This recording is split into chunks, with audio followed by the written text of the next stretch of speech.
Welcome to After Nebrasketball. I'm Jack Mitchell from the I-80 Club and KLIN Radio. Kaleb Henry from Husker Max. Nebraska 79, Ohio State 71. The Huskers win their fourth straight. And boy, they are now two wins away against Maryland and at Northwestern from equaling the 6-game miserable January, the 3 weeks of hell, like I like to call it. With a red-hot February, and I guess one day in January, but a red-hot February could get up to 6 and equal it. Kaleb Henry, how's it going? Wow, another win, and that was an interesting one. Yeah, let's wear these ugly uniforms forever and ever and ever and never take them off. Don't even wash them. I have two opinions on them. I can't stand them, and I hope they never don't wear them. Those are my two feelings about them. No, it was good, and the vibes were pretty good within Pinnacle Bank Arena as well, especially when Nebraska shot over 50% in the first half and was losing, and then shot that same percentage in the second half as they locked down a little bit more on D, and Ohio State missed some more shots. And Nebraska finally was getting to the free throw line late in the game. Like that is really where the difference was, that Nebraska started to pull away, getting to the free throw line more. And you saw Brice Williams, and I'm sure you'll want to talk about him as well, but over the first 8-9 minutes, ballistic, 5 of 7 from the field, 11 points, and then nothing for the rest of the half.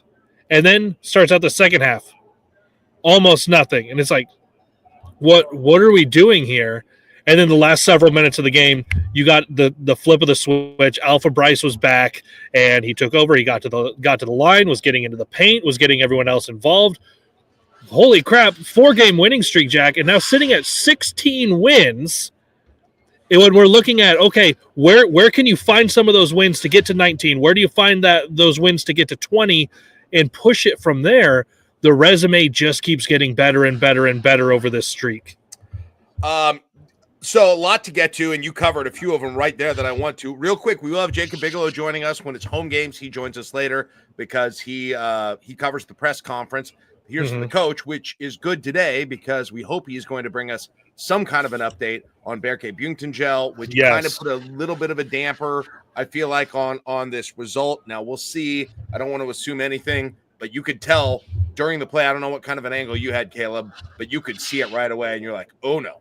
Oh, no. So I'm not going to speculate on anything. I've done that before, and I was wrong on it. So we will see. But we can tell you he needed help getting off the floor, and he looked like he was in a ton of pain. So that's not that's about everything I've got from up here too.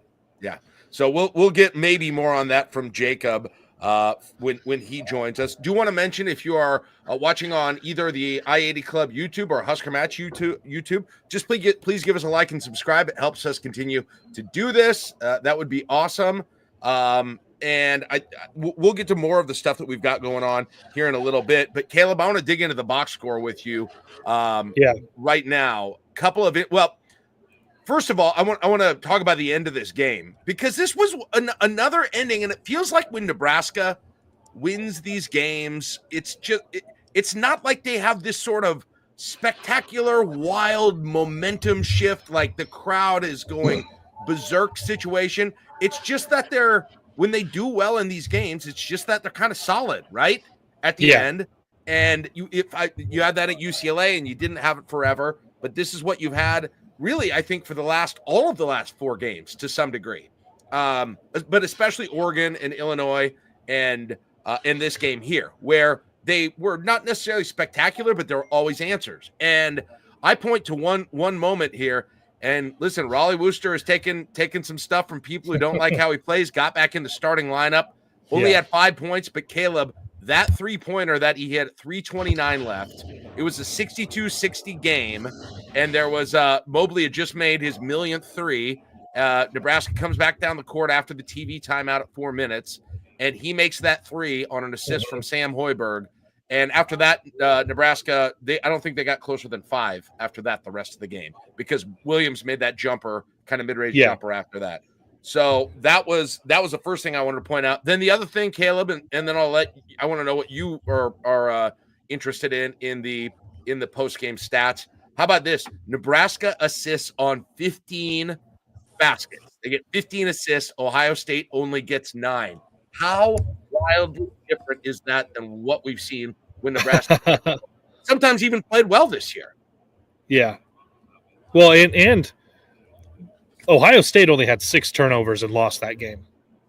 Ohio State this is now, by the way, back-to-back games that Nebraska has won while the opponent has shot 40% from 3.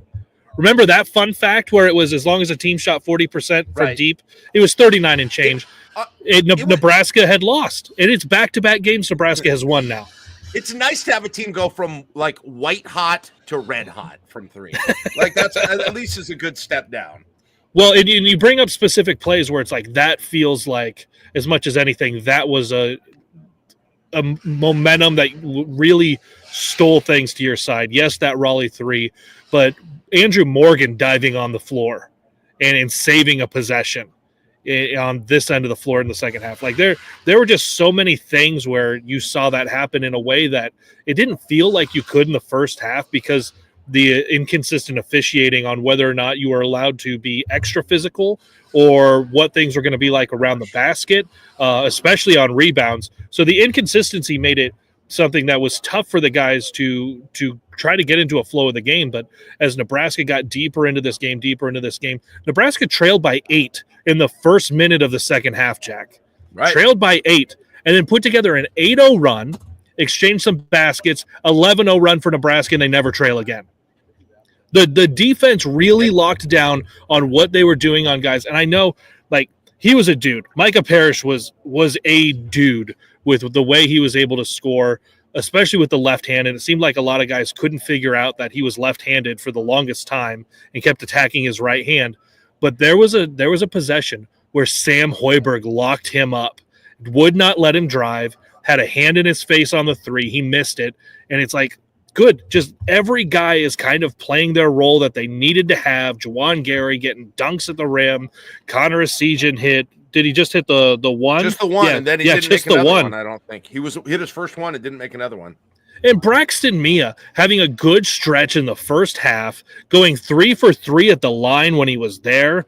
Like, he only plays 7 minutes in the game, but Braxton Mia was essential to Nebraska not digging a deeper hole through that first half. How about that and one? I saw Husker Hoop Central pointed this. I assume it's true. That and one was the longest distance shot he has shot this year. Yes. Yes. Which I not only that. Not only that. At 18 inches. Yes. But at one point, Nebraska was 3 for 6 at the line, and Braxton Mia had all 3 makes. Yeah.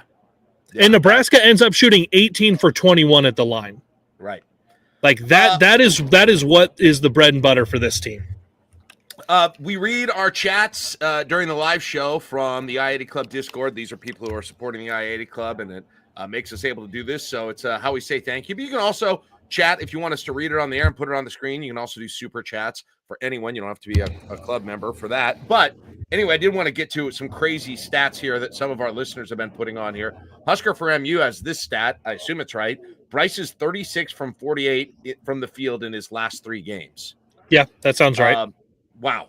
And here's the wild thing. He ends up with a double-double, right, in this game. Gets a double-double, 10 rebounds, 24 points, 4 assists.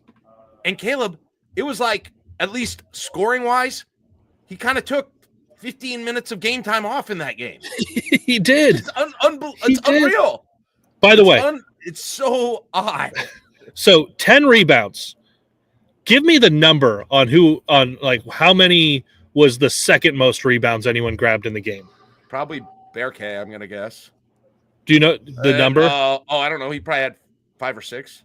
It was 6. Yeah. 6. Brice has 10, and the next closest anyone gets in the game, not just for Nebraska, that includes Ohio State. Yeah. The next closest was Berke with 6. Yeah. Yeah, and this is also part of why it stinks so much to have Berke get hurt, because Kaleb, it just finally felt after this, like 3/4 of the season, 4/5 of the season, that this was Berke finally kind of coming into his own and feeling out his role, playing some good defense, hitting some threes in this game that were key. How about 3 for 6? That fake pass on that one that then he bounced 5 feet up in the air and it went on, but that was a great play. And it's just, man, you just hope he's not seriously hurt, because they were just starting to figure out. It feels like they're starting to figure out how to use him, how to use Raleigh, how to use Brice. And then the other thing that I wanted to point out, you were talking about that quick start in the second half. Well, the big difference between about 11, 12 minutes left in the first half and the beginning of the second half, when they lost the lead versus when they got it back, was what? Juwan Gary wasn't on the floor. Juwan Gary wasn't on the floor because he had 2 fouls. Kaleb, that's 2 games in a row where this team is 2 different teams during a portion of the game when Juwan Gary isn't there, right? Yeah. It's not even that he does it all. He certainly does it, but it's the definition of the word catalyst, right? He gets in there and it feels like everyone gets better. And like that's just man, that's huge for Nebraska. As Gary and Brice go, this team's going to go. I mean, that's the simplest way to put it. And you look at like you said, okay, so he finishes with 25 minutes. Just 25 minutes, scores 19 points, 7 of 12 from the field, hits that 1 3 on 3 attempts, 4 of 6 at the line, also grabs 5 rebounds, has an assist, a block shot, and a steal, and he is plus 19. Vintage Juwan Gary is back. The next closest is Brice Williams at plus 9.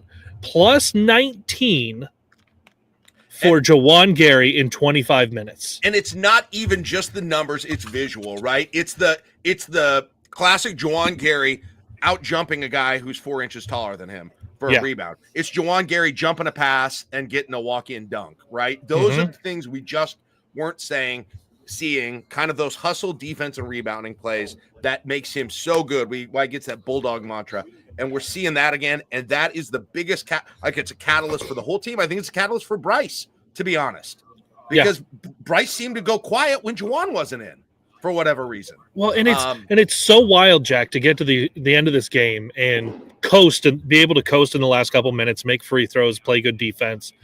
And there were long stretches where a lazy pass here or there from Sam to Berke not going after a ball, Brice being kind of lazy with a high dribble. And it seemed like with this team that they were not going to be aggressive in the way that you can take over a game. Like just with the small things here and there, they end up with only the 10 turnovers. But there were so many times that it was like, God, just like do that little thing when you make a pass, be crisp with it. And if you're the guy receiving the ball, go after the ball. Don't just let it come to you. And there were so many little things, especially in the first half when they were doing that. It was like, they're just like on those little things tells me the energy's not there. Why aren't you guys doing that? And then they will have those stretches where it's like so crisp, just one thing after another. I'm like, God, do that so much more. Like you mentioned, Berke in the corner, for him to make 3 threes tonight. He had a 3 from the top of the key as well. And of his 3 misses, he bricked one and airballed another. So it's like kind of a little bit of this, a whole lot of that. But it was so nice to see the bad things that could happen with this team not impact them in the way that you thought you were going to after a 6-game losing streak. Right. You come and you win 3 in a row, and it's like, no, we're okay, and they turn it around. The best version of this team takes advantage of its lack of what's the word that I'm looking for? Lack of extroversion. Almost, that's not a great word. That's not the right word that I'm looking for. But what I'm saying is that when they're playing at their best, they calmly answer everything. I think we saw that against Oregon. We saw that against UCLA, and they play solid defense. I think this team is at its best, kind of in that mode, which is a little bit antithetical to the complaints sometimes I've had that they're not playing with energy. I think you can do both, but that's what it does. This team is not the team that's going to get necessarily like the 15-point run, crazy turnover. They might get a big run, but it's just not one of those where, when a team just goes nuts with fast breaks and that sort of a thing, I think. But I can't say enough about the way that Raleigh Wooster is sort of adapted and took on this new role. And someone else pointed out in the chat, I think it was Corny maybe, but that Wooster had key late shots in in all the last 3 multiple games. Yeah. Like within the last 5 minutes of games, like super. I remember against Oregon, he had a huge one. I can't remember the one against Illinois, but I'm sure that's right. And he still will go in. He'll still drive in, right? If he needs to, if he feels like he has to really get something going. And sometimes it works. But again, he had assists tonight. That was the other thing. He had 4 assists, right? I mean, look at these assist numbers. Berke with 3, Juwan with 1, Hoiberg with 3, Raleigh with 3, Brice with 4. And so they end up for Nebraska. That's really impressive. And you saw it. They were finding guys in that first half, Kaleb, wide open under the – how many times did they get Morgan or Brice just wide open under the hoop? Wide open. You saw many times. You saw the offense do it, kind of have some intention with how they were attacking the defense, which, again, is something you just didn't see during that losing streak. There were some really good sets that Hoiberg drew up to get those wide open kind of, here's a guy setting a screen, now he's going to cut to the basket. We saw it a couple of games ago with those really good sets where Brice kind of fakes the handoff and then dives to the basket and he gets a wide open layup. So you've seen some really good, not just execution, obviously, but the sets that and the positions that Fred Hoiberg can put the team. And I think we also need to mention he only played a minute in this game. But at the end of that first half, and you've got guys in foul trouble, and Cale Jacobson goes onto the floor. And you're thinking, okay, he's either out here because things are really, really bad, don't let it get worse. And he grabs a massive rebound on one end. Like there could have been another second chance point go in before the buzzer. Massive rebound. Hangs onto the ball, doesn't turn it back over. Like, does a really good job handling it. And Sam almost hits a 3 right at the end of the first half. He did the old kind of spinaroo and kept dribbling. Oh, yeah, just keep dribbling, but he didn't turn it over. And it was just like, you know what, Cale? You had 1 minute in the game, and you went out in that 1 minute and did your job. Yeah, yep. Let's see, what else did I want to hit on here? I still have just no words about. I mean, Brice could have had 40 tonight. He could have had 40 tonight, especially the way they were calling fouls, Kaleb. They had those quick whistles, and, man, there was one point in the second half I was like, there's no reason he shouldn't have 10 free throws right now. I don't know how many free throws he ended up with. He ended up 5. He did get up 5, and they were all at the end, right? But he should have had 10 free throws. And it feels like they did, despite as good of a game as they had, it still feels like they underused him, like pretty significantly. Isn't that crazy? Because there was such a long stretch between like the 11-minute mark of the first half and the 10, almost the second half, like 15 to 12 minutes left in the second half. Like it was bonkers how long of a stretch that was between kind of Brice dominating the beginning to Brice then dominating the end. Mm-hmm. Yeah, but you can see it, man. How about that one on the let's see, on the TV on the right side of the court? He did the old layup, hit it off about 3 feet up, kind of like almost a running hook. Yes. I was like, that is so good. Do that so much more often. Well, here's the reason he does it. That is a tough shot to do. I know, but just his ability to either get fouled or finish. We just talked about his field goal percentage. Like, he's still underused, and he's playing great. He still is underusing himself, I guess is the way that I would say it, right? Yeah. And once we saw today, we saw where he had a matchup. Ohio State brought in, who was it? I can't remember who this was. Was that Ivan guy that they brought in? No, he's the big guy. They brought in that big guy for a couple minutes. It was Colin White, and Colin is white, and finally I saw Brice like, okay, I got a matchup where he can't guard me. Yes, went in on him right away. But regardless, Andrew Morgan. Go ahead, Kaleb. No, I was just gonna say it was nice to see Brice see a matchup that he liked and just say, I'm going to own you right now. Because there have been so many times, which is actually like a lot of different guys that he has played, where he has just kind of gone through the motion of the offense, and it's like, no, just step out and go, I can take this guy. This is mine. Right. Like, screw everything else.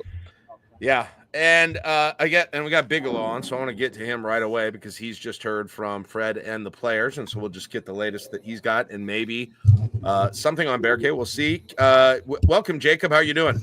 Hello, I am very tired. Yeah. Sorry about that. I'm highly caffeinated and very tired.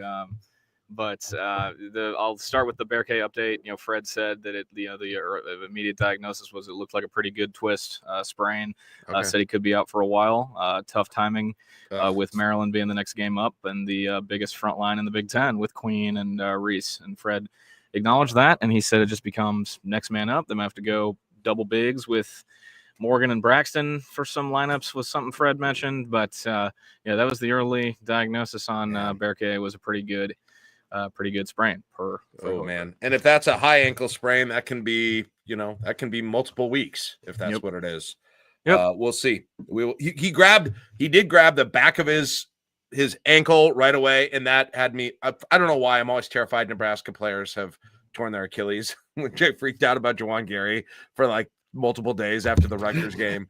But anyone holds their leg in your, it's an Achilles. It's an Achilles. I don't know why I'm so scared of that. Well, isn't that what Juwan did when he got hurt against Illinois a few years ago? I don't know. That was a shoulder. Never mind. Regardless of all that. Well, that's not the worst possible news, but not good news either is the way that I would describe that. All right. With that said, Jacob, let's I don't know if you want to start with kind of what you just heard from Fred and the players or your own thoughts, but whatever's on the top of your mind right now, let us know. Yeah, I mean, I can add an additional thing on Berke. Fred said that, it's a shame that that happened because he called that his best game as a Husker with the 15 points and the 6 rebounds. Last two games, really. Yeah. Yep, and he 5 of 9 from the field, 3 of 6 from 3. He was like, I feel like we'd heard since before the season, it's only a matter of time before Berke breaks out, and it appears we've seen the Berke breakout happen now, and unfortunately going to be out, probably out for a little bit with the ankle, but. I mean, that was just another Fred Hoiberg acknowledged he's talked a lot about defensive edge, but another thing he's talked about a ton is the guys that are on the court to finish games. And once again today, compare and contrast like the finishing stretch of that game to that Rutgers and USC game, and just the night and day difference between closing time and winning time. From this Nebraska team, and especially from Brice Williams, 24 points, 10 boards, coming off some National Player of the Week accolades, and he's definitely asserted himself. Gets to the line 5 times, goes 5 for 5. Nebraska as a team, 18 for 21. That was something that I thought was going to be a key today. Ohio State came into the day 336th out of 364 Division I teams in terms of free throws allowed on defense. So they fouled a lot, and I thought that was going to be a big key for Nebraska, and they did that and then some. And then the last thing I guess I'll mention was Juwan Gary, just the difference. Night and day when he was on the floor compared to when he wasn't. Plus minus is not an end-all be-all stat, but he had 19 points and he was plus 19. Played limited minutes in the first half due to Fred Hoiberg believing in the you're sitting on the bench if you have 2 fouls in the first half. But after he got that third one early, they could have easily set him down again, and they didn't. They rolled with him, and he made a hell of a difference. Getting to the rim, doing his thing in the paint, and he made 1 3. So it was a pretty impressive second half response from this Nebraska team, because looking at the way that first half played out, just Ohio State, I'll say this about Ohio State, the athleticism on that team, they just got some dudes who play hard as hell just because they can out athlete you. They're tough. Thornton's built like he should be an I-back, and he's playing point guard and making mid-range. My daughter is like, is that guy 40? Yeah, making tough mid-range twos. And that's another thing for Thornton to only have 9, and Micah Parrish obviously has the 30, and Mobley gets hot, but to hold Bruce Thornton to 9 on 4 for 10, that's a big credit to Nebraska too. Yeah, and that kind of goes to the stat DW just put in the Discord chat. He said Esiason and Brice go 2 for 10 from 3. Ohio State has only 6 turnovers, which Kaleb mentioned earlier. Shot 40% from 3. A team moved from white hot to red hot from 3-pointers against Nebraska, and Nebraska still won. Said that's impressive. And I guess when this happens, and again, it's happened sometimes when the team as a whole doesn't shoot well for 3, these are this sort of brand of game where it's not like they exploded necessarily offensively, Kaleb, and it's not like you look at some of these stats and it's surprising either on the rebounds or the turnovers or something, and then they still win it. And I don't even know.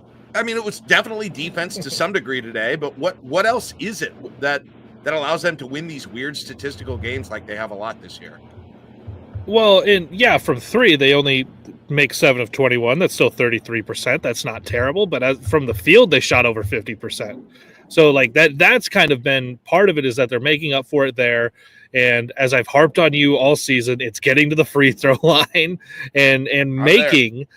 Here's the thing, and this is one thing that my dad always told me, and our teams growing up, was make more free throws than the other team shoots. And Nebraska made 18 free throws, and Ohio State shot 15.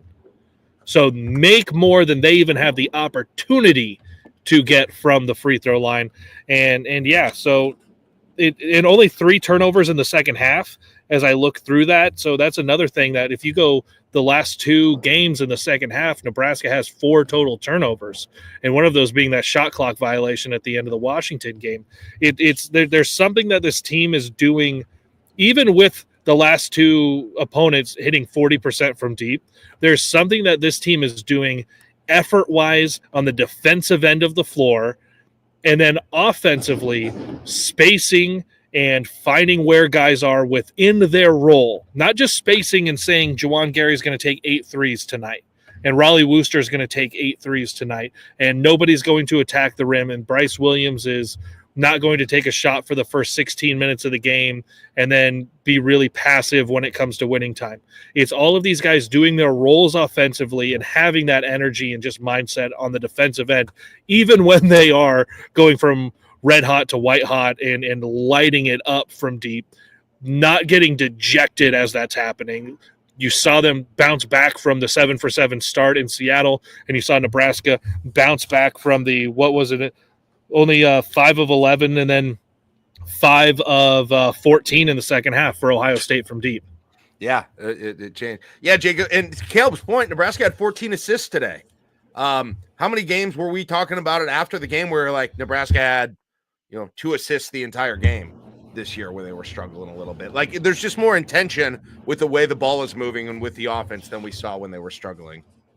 Absolutely. And I mean, as like, I know it sounds corny and cliche, but I mean, just their energy is different. Like the juice that they're playing with, I mean, on both ends of the floor, I mean, it's pretty evident and it's pretty clear. And they did it on the road on the West Coast trip out in Eugene and Seattle. And then, they had a pretty good crowd today that they were able to feed off of. And I mean, they've just been playing with a different, they've had some juice to them. I mean, I excuse my French, this is YouTube, but as my coach's friends would say, like, they've had some shit to them. Like these last 4 games, like they've had a different, like there's been something that's a switch that has flipped. And whatever happened in the lead up to that Illinois game, they looked lethargic in that losing streak. There were so many. I mean, it's night and day different, and it's really, like, I know that's corny and it's coach speak or whatever, but I mean, you can see just the intention and the energy has been turned up a notch. But the interesting, and I think you're right, but the way that the energy manifests itself with this team, it's not even necessarily rah super visible. Although Juwan definitely is like that, but what it is, and I was telling this Kaleb earlier, it just feels like they get less desperate. They play with a level of confidence, with calm answers, and they look like the more mature, composed team at the end. And that's what they looked like when they were playing their best. I remember that's what I said after UCLA, and that's been, I think, that's exactly what happened against Illinois in overtime, Oregon, and then this game as well. And so I think you're exactly right, but I think when this team is playing with energy, the energy manifests itself as kind of a confidence and a not panicking, which leads to Juwan Gary threes, turnovers, right? And nobody moving around or doing anything. Yeah, I mean, absolutely. I mean, there's been a lot less where it looks like they're just standing around and dribbling around, and it's like, someone's out on an island on a dribble quest, for lack of a better word. And it's, it comes back to like what you said about intent and intention. And they've definitely been running. I think they've been running more like set actions. They've run a lot of that like fake off the screen for, to get a guy to the rim. I mean, there's been all sorts of, I think there's been a lot more like set actions that I've been noticeable in this run as well. And it's all just seems, and the end good thing with this is like, this isn't like new. It's not like it's a whole new team. It's like this is back to what we saw at the start of the season. And then they were just like in purgatory, basketball hell for 6 games in a row. And they've reverted back to, what they were. Yeah, for sure. Kaleb, any thoughts on that? Well, here's this note, just as the team is out of what feels like basketball hell, because I know Bigelow really likes math.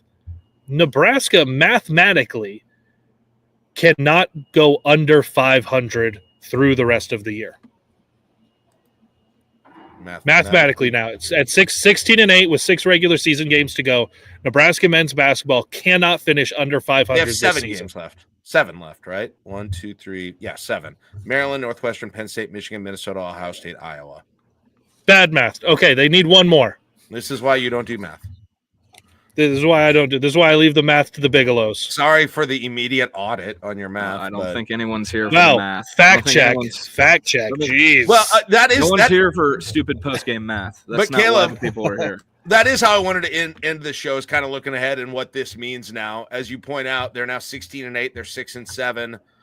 We talked about ad nauseum on Nebrasketball Brunch. I would feel like them to be at 10-10, 20 wins in the regular season. That's kind of my bottom line goal for the whole thing. Well, now that would take guys to finish out 4-3 to finish out to get to that. 7 games left. That seems a whole lot more doable than they were a month ago, and especially because you got 4 home games, and then you got road games at Penn State, at Minnesota, at Iowa. Looking at Bart's numbers, there's only 1 game. Those are not the road games. Sorry. Oh, sorry. I got the Northwestern, Penn State, and Ohio State. My bad. Thanks for the audit. We all audit each other. We're just auditing each other. That's live fact checks. That's what a good team does. That's what a good team does. We check and balance each other. I was thinking of my next point though, which is Bart Torvik has Nebraska as either a favorite or a less than 1.5 point underdog in every game, but at Ohio State now. So, and he's got the projection now at that 20-11, guys. That's the projection at this point. To some degree, that's the expectation now. At least for me. Maybe not for everyone else, but that's where they should be. And sets up, Jacob, real quick preview from you. Big Maryland game on Thursday night. I think maybe that's the game that PBA really feels like PBA for the first time this year. Yeah, I mean, I would definitely agree. I don't know. I don't think Maryland will still be ranked when they come in. They were number 18 this week. They lost to Ohio State coming in. They did bounce back today with beat Rutgers. So the 1-on-1 week, maybe. I don't know. The AP poll in basketball is a joke. So who knows? They might still be ranked. But it is a pretty huge game, and it'll be. I'm interested to see. I mean, they had them. They could have won at Maryland in the midst of the losing streak. Had a shot. And remember that terrible play. Talk about no offense with a purpose. That Brice, oh my gosh! And they had like what I mentioned earlier, like the difference in like winning time in the last 4 minutes. Think what about a different team. The first Maryland game, and it'll be pretty big. I mean, and obviously the Berke thing looms large. With Derek Queen coming in, he had a huge game today against Rutgers. I think he had I'm pulling it up right now. I know this was big. Great. Yeah, they showed great content. Yeah, this is great content. I know. Derek Queen had 29. He had 29 and 15 rebounds. Yeah. So pretty big game for. Not just that. 29, 15 rebounds, and 5 assists for Derek Queen. Pretty incredible game from him. Obviously, we kind of had the Jacoby Gillespie breakout game in the first game. Maryland, if Nebraska even wants to replicate how they're going to defend, how they defended those bigs the first time, because that's kind of why I thought they had a shot, was because Queen and Reese were both limited, and Gillespie went off, and they got had guys making threes. I'm interested to see how they adjust without Berke. They talked about the 2 bigs with Morgan and Mia. Probably going to have some Jawan four-man. I'm interested to see how they adjust, personnel-wise, going into that matchup. But I mean, Maryland, they're physical. They still play like one of Willard's Seton Hall teams, but they're in the Big Ten, and I'll be interested to see. They've been heinous on the road under Kevin Willard, so I'm interested to see what it looks like on Thursday night. And then Ken Palm, I will say this: you said Bart updated the projection to 20-11. That is now the same on Ken Palm as well. For Nebraska, 20-11. It's been updated. They're sitting at 39 in Ken Palm, projected to go 20-11 with a bunch of coin flips, down the rest of the way. Almost all except for they're projected to lose by 6 at Ohio State, and they're projected to beat Iowa by 8. The rest of the games are coin flips, according to Ken Palm. And Iowa and Northwestern have lost key players very recently, so that changes everything. By the way, real quick, I'll give Kaleb a final thought. One final other thing on Maryland, though. Remember who Queen, you're right on Queen. Everything you said about him, he's a beast. He looked amazing today when I watched against Rutgers. That said, you know who gave him problems in that game in Maryland? Good old Bush Light. He was having a hard time guarding Raleigh Worcester, wasn't he? Or not Raleigh Worcester, Andrew Morgan. Andrew Morgan in that game. So we'll see. Morgan's going to have a lot more minutes in that game, that's for sure. A lot more minutes in that game than he had today. Kaleb, your final thoughts, and we'll wrap and let people go watch Super Bowl. Yeah, just now that we've seen this result, exactly like I was saying on the brunch show on Friday, and obviously we'll be back this Friday, but it was win the game on Sunday, and then you are carrying a 4-game winning streak into a night game at home. Everything feels very different. I know, like, it was a night game for Illinois to snap the 6-game losing streak, but now you are back at home for the first time after snapping that with a night game on a 4-game winning streak. I expect there to be some juice in this building on Thursday. There you go. And we will be back for it after that game, same places as we are now. It'll just be 10 o'clock at night. So there we go. We'll be looking for it. Maybe Jacob will be less tired at 10 than he is at 4:30. We'll see. But I don't think I'm going to be driving back from a different state to lead into that game like I did. That'd be good. Jacob, get some rest. Get ready for Thursday night, because it might get a little crazy Thursday night. It might get a little crazy on after Nebrasketball Thursday night. And then next morning, Kaleb and I are up right again with analysis and thoughts about where Nebraska is. But if they get that Maryland win, buckle up, because it's going to all of a sudden feel really, really, really different when you're talking about this team and the NCAA tournament. All right, that's it. I'm going to let everybody go again. Thanks so much for joining us today. We had over 100 viewers on YouTube the whole time. Please just like and subscribe to the YouTube channel you watch us on, either IAD Club or Husker Max, or both, to make sure you can get with us next time that we do this. That's it, everybody. We will see you on Thursday night for Nebraska after Nebrasketball, and also we'll have some other stuff coming to the IAD Club as well. Check us out. We'd love for you to see us there.